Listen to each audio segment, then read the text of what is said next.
There is a peculiar kind of exhaustion, isn't there? It's not the satisfying ache of a body that has worked hard. It's a weariness of the soul, a quiet, persistent drain of your vital energy that happens in the most crowded of rooms, often in the presence of people you are supposed to love or respect or work with. It's the exhaustion of holding up a mirror to someone, a mirror showing your heart, your ideas, your very essence, and seeing them turn away, or look right through it, or worse, seeing them hold up their own little pocket mirror and show you a distorted, unrecognizable reflection of yourself. And you try to adjust the angle. You try to polish your mirror, thinking perhaps the fault is yours. You explain the image, you describe the colors they seem unable to see. You trace the lines of your soul for them with your words, hoping, just hoping, for a glimmer of recognition. A simple nod that says, "Ah, yes, I see you." But it doesn't come. And with each attempt, a little more of your light dims. You begin to feel invisible, or worse, you begin to question the mirror itself. You begin to believe the distorted reflection they show you. You start to think, maybe I am this small, this strange, this flawed. But what if I were to tell you that this profound exhaustion, this deep and aching loneliness in the presence of others, is not a symptom of your inadequacy? What if it is, in fact, the first stirring of a profound and unshakable strength? What if your inability to be seen by certain people is not a failure of your light, but a testament to its brilliance? What if the problem is not and has never been your mirror, but the simple, unalterable fact that you have been trying to show the sun to people who have chosen to live in a cave?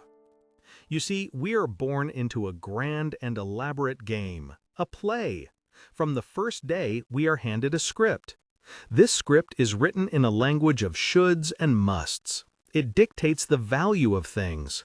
A certain kind of career has value. A certain kind of relationship has value. A certain level of income, a certain appearance, a certain way of speaking, a certain set of beliefs. These are the approved currencies in the social marketplace. And for most of our lives, we are simply traders in this marketplace. We learn to perform, to produce, to offer up the parts of ourselves that are deemed valuable. And in exchange, we receive tokens of approval, a smile, a promotion, a like on a screen, a place at the table. This is the grand bargain of society. And for a very long time, it works. Or, at least, it seems to. We learn our lines, we play our parts, and we collect our tokens. And we tell ourselves we are happy. We tell ourselves this is what it means to be successful, to be good, to be normal. But then, one day, for reasons you can't quite explain, the stage lights start to feel too hot.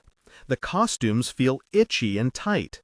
The lines you are supposed to say taste like ash in your mouth. You look out at the other actors, and for the first time, you see the strain behind their painted smiles. You hear the hollow echo in their confident proclamations.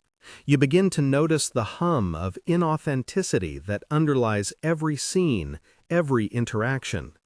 It's a low-frequency vibration that you, for some reason, have suddenly become attuned to.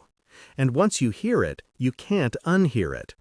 The game, which once seemed like the entirety of reality, now reveals itself to be a fragile, paper-thin construct, a collective dream that everyone has agreed to pretend is real. Your pain, your exhaustion, comes from this schism.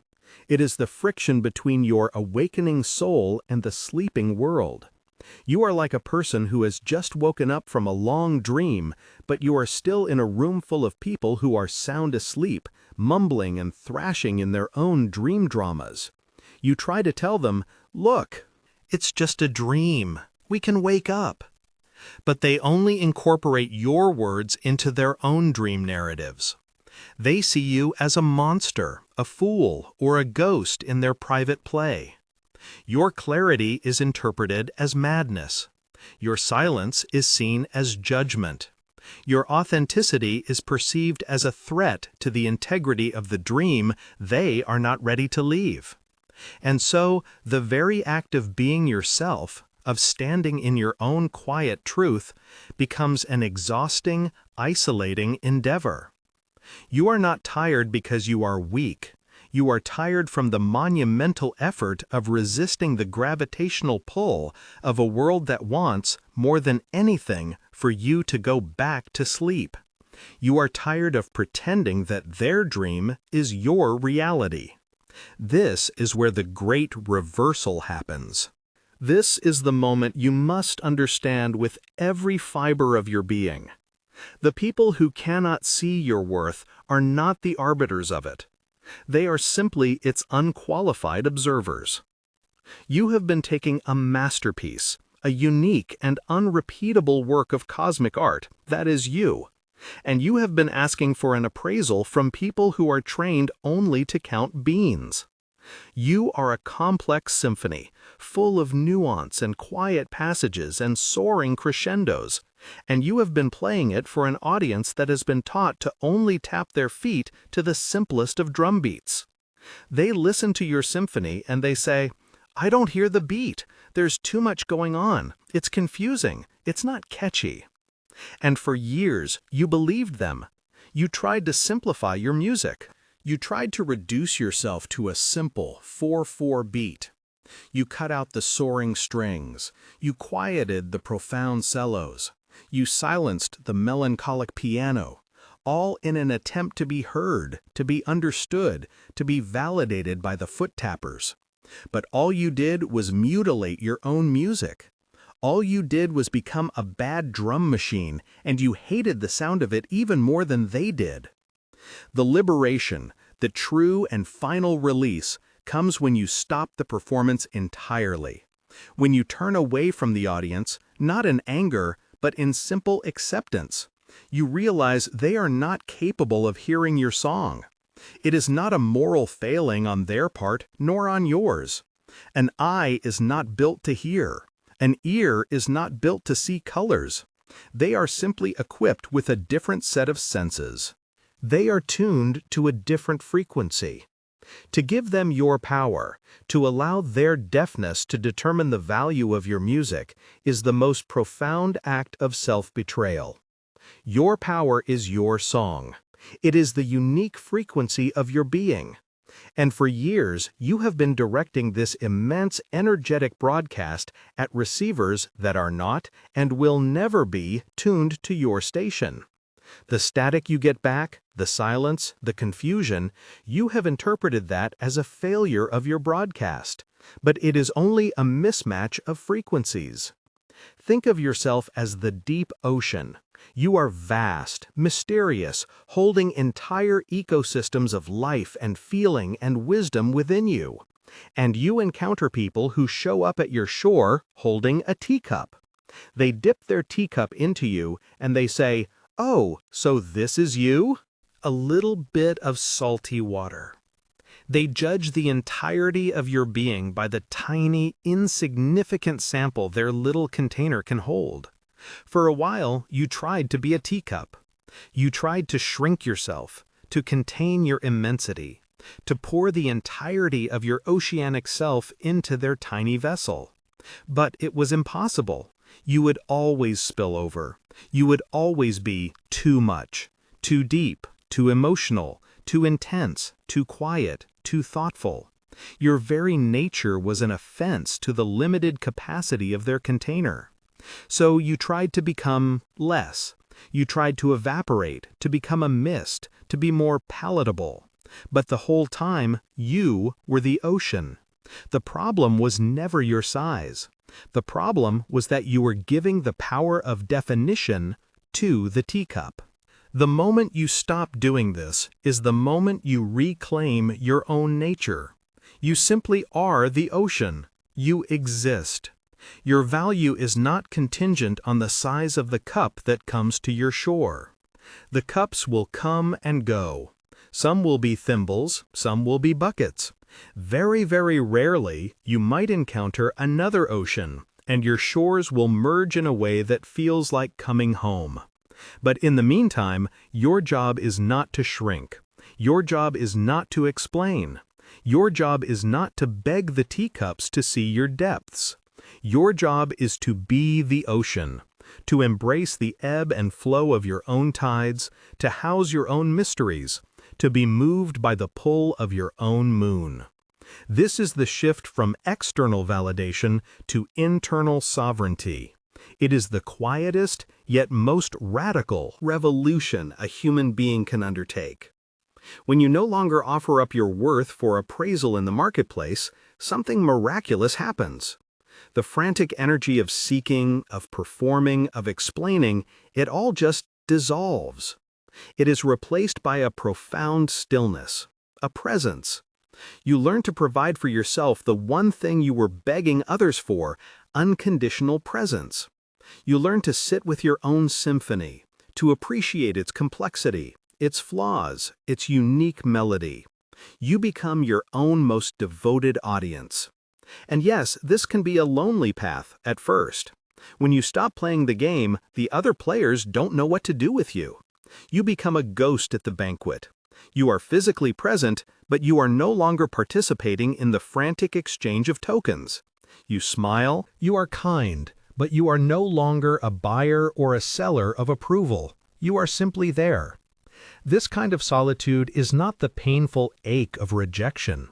It is the dignified, peaceful solitude of integrity. It's the solitude of the mountain that does not need the validation of the valley to know its own height. The mountain simply is. It watches the comings and goings, the changing of seasons in the valley below, with a detached, compassionate stillness. The people who left your life, or who faded into the background when you stopped giving them your power, let them go. They were not your people. They were your lesson. They were the sandpaper that polished your mirror until you could finally see your own reflection clearly. Thank them for their role, and turn your attention inward. The void they leave is not a void of loss. It is a sacred space of potential. It is the fertile ground where your real life can finally begin to grow. In this space, you will attract others who are also attuned to your frequency. They will not be drawn by your performance, but by the quiet hum of your authentic presence. They will not need you to explain your music. They will simply start to dance. They will not show up with a teacup. They will show up with their own ocean, ready to meet yours. This journey is a return to the self that existed before you were handed the script, before you were taught the rules of the game, before you were convinced that your value was something to be earned, proven, or bartered for. Deep down, that self has been waiting. It has been the quiet witness to all your performances, all your striving, all your heartbreak. It has been the source of that low-frequency hum of truth you finally started to hear. It has been patiently waiting for you to get tired. Tired of the noise, tired of the costumes, tired of trying to pour yourself into containers that could never hold you. So the next time you feel that familiar exhaustion rising, that quiet ache of being unseen, of being undervalued, do not fight it. Do not despair. And above all, do not try harder. Do not pick up your mirror and run after them, begging them to look. Simply stop. Put the mirror down. Let your hands be empty. And feel the immense power that rushes back into you the moment you cease to give it away. Stand still, breathe, and listen. Underneath the clamor of the world's demands and judgments, you will hear a sound. It is the sound of your own symphony, playing just for you. It has been playing all along. The only thing that has changed is that now, finally, you have learned to listen. And it is the most beautiful music in the universe. You are not broken. You are not lost. You are simply, finally waking up.